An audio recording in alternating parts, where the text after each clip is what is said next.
So you asked a serious question, what's the difference between white church and black church? I gave kind of a joke answer about music, but let me give you a little bit of a theological perspective on this. So, most white church sees itself as in the promised land, i.e. the new Israel.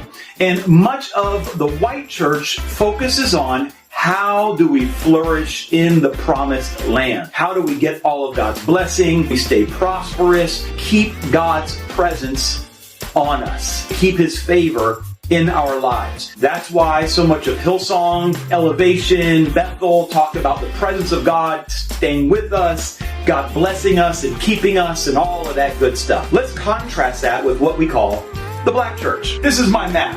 I'm not an artist. The white church is in Israel, but the black church is not focused on being in the promised land. The black church sees itself as trying to get out of the land of captivity.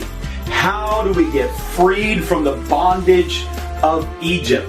The locus of the black church is on the Exodus.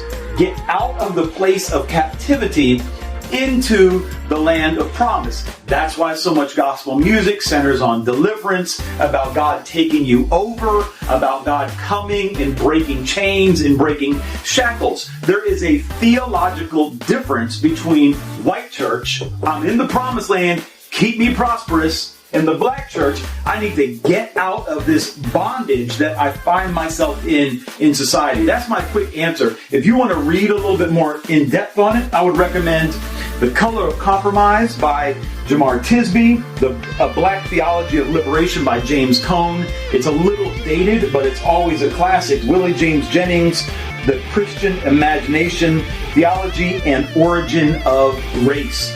Hope that answers the question.